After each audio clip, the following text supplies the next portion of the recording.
साथियों नमस्कार, मैं हूं शैलेंद्र कुमार और यह है सिद्धार्थ क्लासेस। आज के इस महत्वपूर्ण सेशन के अंतर्गत आपका पुनः स्वागत है। और इस सेशन के अंतर्गत हम लोग देखेंगे समसामयिक घटना चक्र संक्षिप्त सामान्य ज्ञान के अंतर्गत भारत के भूगोल का खंड 3 अर्थात भाग 3। इससे पहले भाग 2 तक के भारत के भूगोल के सभी महत्वपूर्ण तथ्यों का वीडियो का कवर कर लिया गया है, जिसे आप Siddharth classes by S Kumar YouTube channel पर देख सकते हैं। तो आइए दोस्तों शुरू करते हैं। देश के प्रमुख अंतर्राष्ट्रीय हवाई अड्डे। इंदिरा गांधी अंतर्राष्ट्रीय हवाई अड्डे नई दिल्ली है। छत्रपति शिवाजी अंतर्राष्ट्रीय हवाई अड्डा मुंबई में है। नेताजी सुभाष चंद्र बोस अंतर्राष्ट्रीय हवाई अड्डा कोलकाता है। बाबा साहेब अम्बेडकर अंतर्राष्ट्रीय हवाई अड्डा नागपुर है। सरदार वल्लभ भाई पटेल अंतर्राष्ट्रीय हवाई अड्डा अहमदाबाद है। लाल बहादुर शास्त्री अंतर्राष्ट्रीय हवाई अड्डा वाराणसी है। तिरुचिरापल्ली अंतर्राष्ट्रीय हवाई अड्डा चिरापल्ली है। कोयम्बटूर अंतर्राष्ट्रीय हवाई अड्डा कोयम्बटूर है। जयपुर अंतर्राष्ट्रीय हवाई अड्डा जयपुर है। बेंगलुरु अंतर्राष्ट्रीय हवाई अड्डा बेंगलुरु है। केम्पेगौड़ा अंतर्राष्ट्रीय हवाई अड्डा बेंगलुरु है। वीर सावरकर अंतर्राष्ट्रीय हवाई अड्डा पोर्ट ब्लेयर है। कोचीन अंतर्राष्ट्रीय हवाई अड्डा कोच्चि है। राजीव गांधी अंतर्राष्ट्रीय हवाई अड्डा हैदराबाद है। कालीकट अंतर्राष्ट्रीय हवाई अड्डा कोझिकोड केरल में है। लोकप्रिय गोपीनाथ बारदोली अंतर्राष्ट्रीय हवाई अड्डा गुवाहाटी है। अन्ना अंतर्राष्ट्रीय हवाई अड्डा चेन्नई है। इसके बाद देवी अहिल्याबाई होलकर अंतर्राष्ट्रीय हवाई अड्डा इंदौर है। चौधरी चरण सिंह अंतर्राष्ट्रीय हवाई अड्डा लखनऊ है। शेख उल आलम अंतर्राष्ट्रीय हवाई अड्डा श्रीनगर में है। नेक्स्ट है भारत के प्रमुख राष्ट्रीय राजमार्ग जलमार्ग। राष्ट्रीय जलमार्ग यहाँ देख सकते हैं हम लोग NW1 अर्थात नेशनल वाटरवे 1 देख सकते हैं। प्रयागराज से हल्दिया तक 1620 किलोमीटर। इसकी स्थापना 1986 में की गई थी। नेशनल वाटरवे 2 सदिया से धुबरी तक ब्रह्मपुत्र नदी में 891 किलोमीटर 1988 में स्थापना किया गया। NW3 कोल्लम से कोट्टापुरम केरल तक 205 किलोमीटर 1993 में स्थापित है। NW4 काकीनाडा से मरकानम गोदावरी नदी क्षेत्र में है। 1078 किलोमीटर 2008 में स्थापित है। NW5 गेवनखली तलचर पारादीप पश्चिम बंगाल में उड़ीसा 623 किलोमीटर 2008 में स्थापित है। इसके बाद NW6 यहाँ पर मिस्टेक से 16 लिखा गया है। NW6 है जो लखीमपुर भंगा से 121 किलोमीटर 2016 में स्थापित है। नेक्स्ट है भारत के प्रमुख बंदरगाह। नाम दिया गया है, नदी दिया गया है या खाड़ी समुद्र दिया गया है जहाँ पर है और किस राज्य के आसपास है।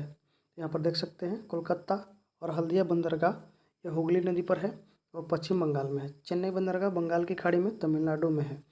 मुंबई बंदरगाह अरब सागर में महाराष्ट्र में है। विशाखापट्टनम बंगाल की खाड़ी में आंध्र प्रदेश है। कोचीन अरब सागर में केरल में है। पारादीप बंदरगाह बंगाल की खाड़ी में उड़ीसा में है। इसके बाद देख सकते हैं तूतीकोरिन बंदरगाह बंगाल की खाड़ी में है और तमिलनाडु में है। मुर्मुगांव बंदरगाह अरब सागर में है, गोवा के तट पर है। कांडला बंदरगाह अरब सागर गुजरात के तट पर है। नेवासोवा बंदरगाह अरब सागर में महाराष्ट्र के तट पर है। न्यू मैंगलोर अरब सागर कर्नाटक के तट पर है।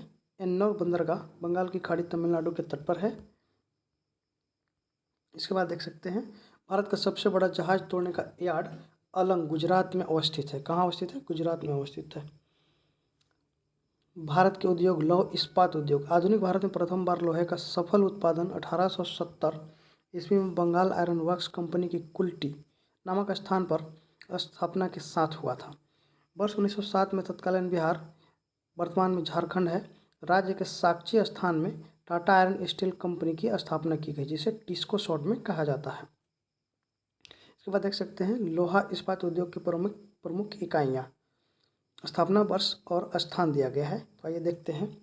बंगाल आयरन वर्क्स कंपनी की स्थापना 1870 में कुल्टी पश्चिम बंगाल में। Tata iron and steel company TISCO की स्थापना 1907 में और झारखंड के साक्ची स्थान पे। Indian iron and steel company ISCO के नाम से 1918 में स्थापित बर्नपुर पश्चिम बंगाल में।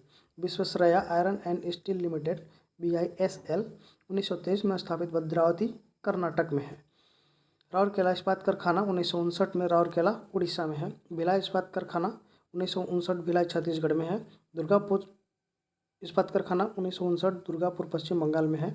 और यहाँ से प्रश्न पूछा जाता है कि इन तीनों के बारे में कि किस पंचवर्षीय योजना में स्थापित किया गया है। तो ये दोस्तों देख सकते हैं आप यहाँ द्वितीय पंचवर्षीय योजना के अंतर्गत इन तीनों इस्पात कारखाना को स्थापित किया गया था। इसके बाद नेक्स्ट देख सकते हैं बोकारो स्टील कारखाना 1964 में बोकारो जो झारखंड में स्थित है स्थापित किया गया है और यह तृतीय पंचवर्षीय योजना के अंतर्गत इसको स्थापित किया गया था। इसके बाद है सलेम इस्पात कारखाना 1972 में सलेम तमिलनाडु में है। इसके बाद विशाखापट्टनम इस्पात कारखाना 1971 में विशाखापट्टनम आंध्र प्रदेश में है। जिंदल विजयनगर इस्पात कारखाना 1971 में हॉसपेट कर्नाटक में स्थित है। इसके बाद आप देख सकते हैं एल्युमिनियम उद्योग। भारत का पहला एल्युमिनियम कारखाना वर्ष 1973 में पश्चिम बंगाल राज्य के जेके नगर में स्थापित किया गया था। वर्ष 1965 में सार्वजनिक क्षेत्र की प्रथम एल्युमिनियम उत्पादक company Bharat aluminium company limited Balco की स्थापना हुई थी। यहाँ पर देख सकते हैं भारत की प्रमुख एल्युमिनियम कंपनियाँ। बाल्को जो कि कोरबा छत्तीसगढ़ एवं कोयना महाराष्ट्र में है, जो कि सोवियत संघ रूस की सहायता से स्थापित किया गया था।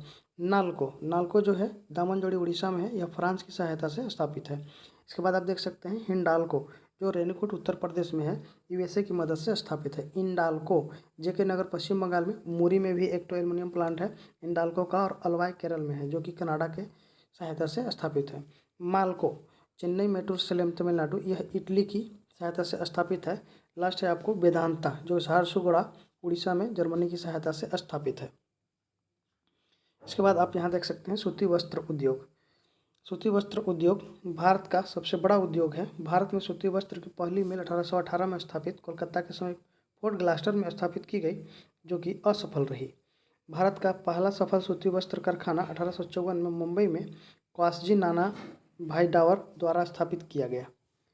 दक्षिण भारत का मैनचेस्टर कोयम्बटूर को कहा जाता है। उत्तर भारत का मैनचेस्टर कानपुर को कहा जाता है। भारत में पूर्व का बोस्टन अहमदाबाद को कहा जाता है। भारत के प्रमुख वन्यजीव अभयारण्य, यहाँ देखेंगे हम लोग वन्यजीव अभयारण्य के बारे में। वन्यजीव अभयारण्य तथा राष्ट्रीय उद्यान की स्थापना के लिए भारत सरकार द्वारा 1972 में वाइल्ड लाइफ एक्ट पारित किया गया। जिम कॉर्बेट राष्ट्रीय उद्यान जो उत्तराखंड में है, भारत का प्रथम राष्ट्रीय उद्यान है और इसकी स्थापना 1936 में की गई थी। वर्तमान में इसका नाम बदल करके रामगंगा नेशनल पार्क कर दिया गया है, क्योंकि उस समय का नाम हेली नेशनल पार्क था। इसके बाद और देख सकते हैं महत्वपूर्ण तथ्यों को। पुराना नाम हेली नेशनल पार्क था, जो मैंने अभी आपको बताया। इसके बाद देखिए भारत में सर्वप्रथम जिम कॉर्बेट राष्ट्रीय उद्यान में बाघ परियोजना की शुरुआत 1973 में हुई थी। इसके बाद है भारत की जनजातियाँ। भारत में कई प्रकार की प्रमुख जनजातियाँ पाई जाती है, जिसके बारे में हम लोग यहाँ देख सकते हैं। भारतीय संविधान के अनुच्छेद 342 के अंतर्गत इन्हें सूचीबद्ध किया गया है। जनजातीय समुदाय को अधिसूचित करने का अधिकार राष्ट्रपति को प्राप्त है। भारत में सर्वाधिक अनुसूचित जनजाति जनसंख्या मध्य प्रदेश में पाई जाती है। यहाँ भील भारत की सबसे बड़ी जनजाति है और यह जेपीएससी में पिछले परीक्षा में पूछा गया था। इसके बाद नेक्स्ट चलते हैं भारत और अंटार्कटिका। दक्षिणी ध्रुव पर पहुंचने वाला प्रथम भारतीय डॉक्टर गिरिराज सिरोही बुलंदशहर उत्तर प्रदेश से थे। अंटार्कटिका में भारत का पहला शोध केंद्र दक्षिण गंगोत्री वर्ष 1983-84 में स्थापित किया गया, जो वर्तमान में अस्तित्व में नहीं, अर्थात यह काम नहीं करता है। भारत में अंटार्कटिका पर दूसरे शोध केंद्र मैत्री की स्थापना की गई। इसकी स्थापना 1988-89 में किया गया। इसके बाद देख सकते हैं भारत का तीसरा अनुसंधान केंद्र भारतीय लार्समन हिल्स में स्थित है। इसके बाद महत्वपूर्ण तथ्यों के अंतर्गत भारत में प्रमुख राष्ट्रीय उद्यान वन्यजीव अभयारण्य दिया गया है, उससे संबंधित राज्य देख सकते हैं। दुधवा राष्ट्रीय उद्यान कहाँ है, तो उत्तर प्रदेश में है। चंद्रप्रभा अभयारण्य कहाँ है, उत्तर प्रदेश में। गिर राष्ट्रीय उद्यान कहाँ है, गुजरात में है। नल सरोवर अभयारण्य कहाँ है, गुजरात में है। जिम कॉर्बेट राष्ट्रीय उद्यान कहाँ है, उत्तराखंड में है। भद्रा अभयारण्य कर्नाटक में है। बांदीपुर राष्ट्रीय उद्यान कर्नाटक में है। सोमेश्वर अभयारण्य कर्नाटक में है। पलामू अभयारण्य झारखंड में है। दलमा वन्यजीव अभयारण्य झारखंड में है। हजारीबाग वन्यजीव अभयारण्य झारखंड में है। मानस राष्ट्रीय उद्यान असम में है। काजीरंगा राष्ट्रीय उद्यान असम में है। केवलादेव घाना राष्ट्रीय उद्यान राजस्थान में है। रणथंभौर राष्ट्रीय उद्यान राजस्थान में है। कुंभलगढ़ वन्यजीव अभयारण्य राजस्थान में है। सरिस्का राष्ट्रीय उद्यान राजस्थान। पेंच राष्ट्रीय उद्यान महाराष्ट्र मध्य प्रदेश में है। बोरीवली संजय गांधी के नाम से राष्ट्रीय उद्यान प्रसिद्ध है, जो महाराष्ट्र में है। भितरकनिका राष्ट्रीय उद्यान उड़ीसा में है। सिमलीपाल वन्यजीव अभयारण्य एवं राष्ट्रीय उद्यान उड़ीसा में है। नंदनकानन वन्यजीव अभयारण्य उड़ीसा में है। मुदुमलाई वन्यजीव अभयारण्य तमिलनाडु में है। पेरियार वन्यजीव अभयारण्य केरल में है। पारम्बिकुलम वन्यजीव अभयारण्य केरल में है। दम्फा अभयारण्य मिजोरम में है। कान्हा राष्ट्रीय उद्यान मध्य प्रदेश में है। पंचमढ़ी वन्यजीव अभयारण्य मध्य प्रदेश में है। दाचीगम राष्ट्रीय उद्यान जम्मू एवं कश्मीर में है। किश्तवाड़ा राष्ट्रीय उद्यान जम्मू कश्मीर में है। बांधवगढ़ राष्ट्रीय उद्यान मध्य प्रदेश में है। नागरहोल राजीव गांधी राष्ट्रीय उद्यान कर्नाटक में है। इसके बाद केबुल लामजाओ राष्ट्रीय उद्यान जो मणिपुर में है, और इसे तैरता हुआ राष्ट्रीय उद्यान भी कहा जाता है, जो कि मणिपुर के लोकटक झील में है। भगवान महावीर वन्यजीव अभयारण्य यह गोवा में है। इसके बाद देख सकते हैं ग्रेट हिमालय राष्ट्रीय उद्यान हिमाचल प्रदेश में है। सुल्तान राष्ट्रीय उद्यान हरियाणा में है। सुंदरबन राष्ट्रीय उद्यान पश्चिम बंगाल में है। अबोहर वन्यजीव अभयारण्य पंजाब में है। नामदफा राष्ट्रीय उद्यान अरुणाचल प्रदेश में है। तो ये थे महत्वपूर्ण राष्ट्रीय उद्यान एवं वन्यजीव अभयारण्य, उनसे संबंधित विभिन्न राज्य।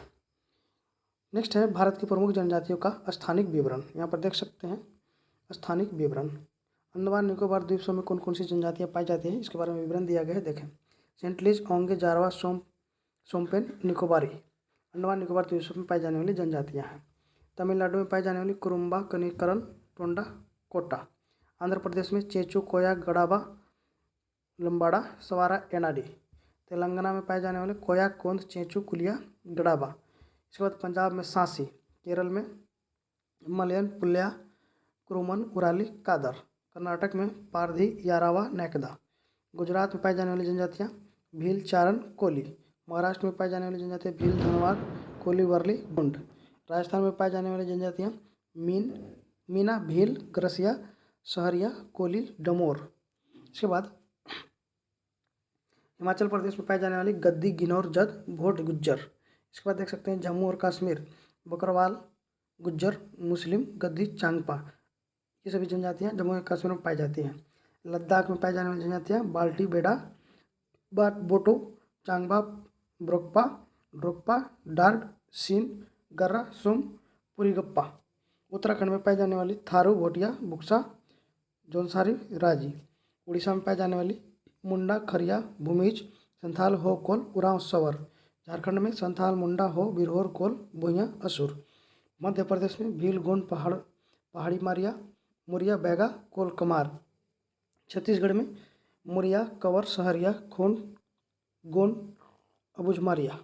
इसके बाद है मेघालय में पाई जाने वाली जनजातियाँ गारो, खासी, जयंतिया, कुकी, मिकिर। इसके बाद मणिपुर में पाई जाने वाली कुकी, मैडी। नागालैंड में नागा, कछारी। मिजोरम में हांजोंग, पावी, मिजो। त्रिपुरा में हलाम, रियांग, त्रिपुरी। अरुणाचल प्रदेश में मुम्बा, खाम्बा, अपातानी, मिसमी, सिंगपो, अपोर।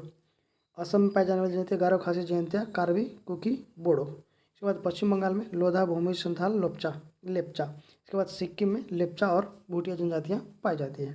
तो ये था महत्वपूर्ण जनजातियों से संबंधित राज्य।